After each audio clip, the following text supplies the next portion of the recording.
Many years ago in Philadelphia, Albert E.N. Gray delivered a speech to a group of sales executives in which he defined the common denominator of success. He told his audience about the one factor present in every success story that has ever been written, and he gave in part the answer to one of the most perplexing questions of our time. Why, in a world where success is available to everyone, do so few succeed? His answer went something like this. Success is something achieved by the minority of men, and it is therefore unusual and not to be achieved by following our usual likes and dislikes, nor by being guided by our natural preferences and prejudices. In other words, success cannot be achieved by just doing what comes naturally. Gray then said that the common denominator of success is forming the habit of doing things that failures don't like to do. Let me repeat that. The common denominator of success, the determining factor in outstanding achievement of any kind, is forming the habit of doing things that failures don't like to do. What are these things? Well, they're the same things that you and I, even the most successful of us, don't like to do. In selling, for example, the list would include regular systematic prospecting, thorough preparation for each sales presentation, a definite program of study and self-improvement, and, perhaps most important, making the best possible use of our time.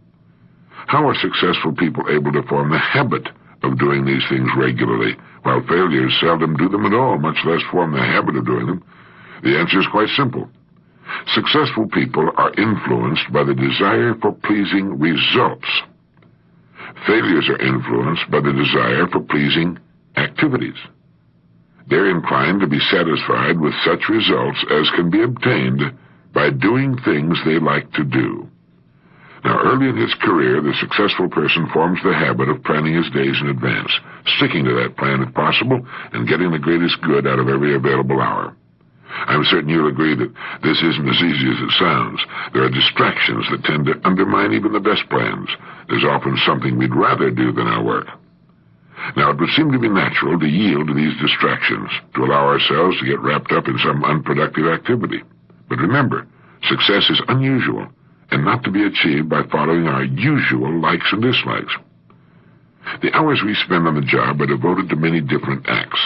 These acts can be grouped under one of two categories, goal-achieving or tension-relieving. Now, goal-achieving acts are usually productive. In sales work, for example, prospecting, preparing for presentations, calling on clients and prospects, following up on sales, and studying for self-improvement all come under this heading. Under the heading tension-relieving acts are frequent coffee breaks, long unproductive lunch hours, and unnecessary conversation with people who are not connected with their job. Productive goal-achieving acts lead to pleasing results, while unproductive tension-relieving acts are merely pleasing activities and do nothing to move us forward.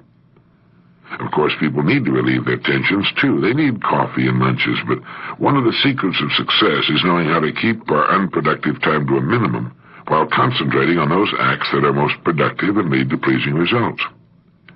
We all know people who claim that a few hours a day is all they really need to put into their jobs in order to get along. Well, obviously, they're mistaken, and their mistake often costs them the success that could be theirs.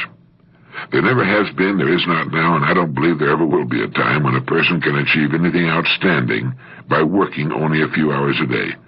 Success doesn't come easily. It requires hard work and dedication and time. All of us have a tendency to waste time. Maybe it's because we don't realize that it's one of the few really precious things we'll ever own. Every day and every year, everyone starts out with exactly the same amount of time. The way people make use of their time shows up in the results they achieve. I have a neighbor who regularly spends quite a bit of time developing himself and his professional abilities. Where does he find the time? He finds a few minutes here, an hour there, and 20 minutes somewhere else, and when he finds it, he asks himself, what's the best thing I can do with this time? He takes every opportunity to learn more about his business and his career. He says it's as though he has the privilege of inviting into his mind the great authorities in any area he wants to explore. And these guests tell him how to get more out of living and more out of his work. With a choice like this, you couldn't pay my friend to go back to his old tension-relieving, time-wasting inactivity. Yes, time is available for us to use, and it's up to us whether we make a habit of using it wisely. One of the easiest ways to form the habit of making a wise use of time is to think for just a moment before we begin a new activity. Pause and think, now what kind of act is this to be? productive, goal-achieving, or tension-relieving. You might want to keep track just to see how you're measuring up. Do this often enough, and the wise investment of time becomes a habit, the habit of acting in your own best interest. The common denominator of success is forming the habit of doing what failures don't like to do. And the thing failures dislike most is making the wisest possible use of time, one act at a time, all day long. Form this habit, and as William James put it, you will wake up one fine day to find you're among the competent ones of your generation. This is Earl Nightingale, and thank you.